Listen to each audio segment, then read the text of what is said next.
Madonna no Brasil. O maior show da carreira da cantora, com mais de 1,5 milhão de pessoas lotando Copacabana, só aconteceu por causa desse brasileiro. Viajei então com essa carta no bolso e foi quando então eu apresentei a primeira ideia para o Arthur Fogel.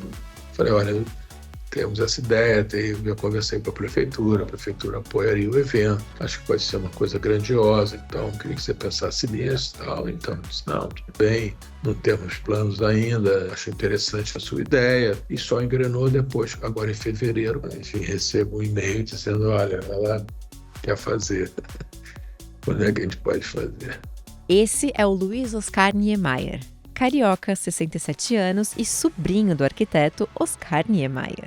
E o Arthur Fogel, que ele citou aí, é apenas o cara mais importante da indústria de shows do mundo. É o presidente da Live Nation, a empresa que tem os direitos da turnê da Madonna. Ele e o Niemeyer se conhecem desde 1988, quando eles trabalharam juntos na produção de um festival com Sting, Bruce Springsteen e Peter Gabriel em São Paulo. Paul McCartney, Bob Dylan, Nirvana, Bon Jovi, Aerosmith, Whitney Houston, The Cure, U2, Elton John, Coldplay, Eric Clapton e Roger Waters são alguns dos nomes trazidos por Niemeyer para o Brasil. Foi ele quem trouxe os Rolling Stones pela primeira vez ao país em 1995. 11 anos depois, produziu o show deles para 1,5 milhão de pessoas, também em Copacabana.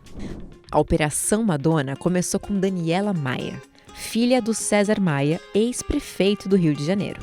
Em 2021, ela era presidente da Rio Tour. E como seu pai, que encomendou os Stones, também queria fazer um mega show em Copacabana. Foi em maio de 2022, depois da diminuição da pandemia, ele pediu para Daniela uma carta para levar para o Arthur Fogel. Era tudo tão secreto que ela não quis nem imprimir a carta na prefeitura. Só a Daniela, o Niemeyer e o prefeito do Rio, Eduardo Paes, que estavam sabendo da história. Na realidade, estava em Los Angeles, estava lá fazendo um roadshow, vamos dizer assim, nas agências, e foi quando então eu apresentei a primeira ideia, essa ideia para o Arthur Fogel. E a espera angustiante pela resposta ia passar ainda pelo cancelamento da turnê da Madonna por problemas de saúde em julho de 2023. Mas com a volta dela aos palcos em outubro e a participação na campanha do Itaú em fevereiro de 2024, o acerto ficou bem mais próximo. E foi nesse mesmo mês que o e-mail do Arthur Fogel chegou. A Madonna topou o show. Nunca chegou a engrenar, vou dizer assim, né? Nunca. E só engrenou depois, agora em fevereiro, quando eu voltei, que eu caí na Folha, né? Que eu me acidentei lá viajando, estava de férias nos Estados Unidos, fui passar um mês de férias, eu voltei todo quebrado. A história de Niemeyer com os grandes shows começou em 1975, quando o então roqueiro hippie de 19 anos foi estudar inglês e ver show de ídolos como Bob Dylan e Neil Young na Califórnia. Essa enxurrada criativa, essa explosão criativa que aconteceu a partir de Woodstock, né? A partir do final da década de 60 e da década de 70, me pegou. Então, realmente, eu tive essa sorte, né, vou dizer assim, de presenciar isso quando eu era um adolescente ainda, né, com 19 para 20 anos de idade. As coisas foram acontecendo na minha vida de uma maneira que não foram planejadas, né? Elas foram acontecendo e eu tive as oportunidades e quando eu vi, eu estava de frente ali, digamos assim, para o meu sonho, dizendo, vai que é sua. De volta para o Brasil, ele virou estagiário na Arteplan, do pai do Roberto Medina.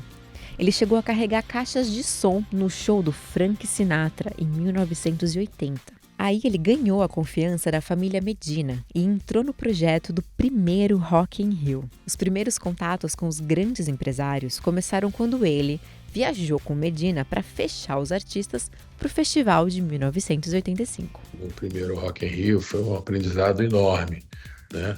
Eu aprendi muito ali naquele evento.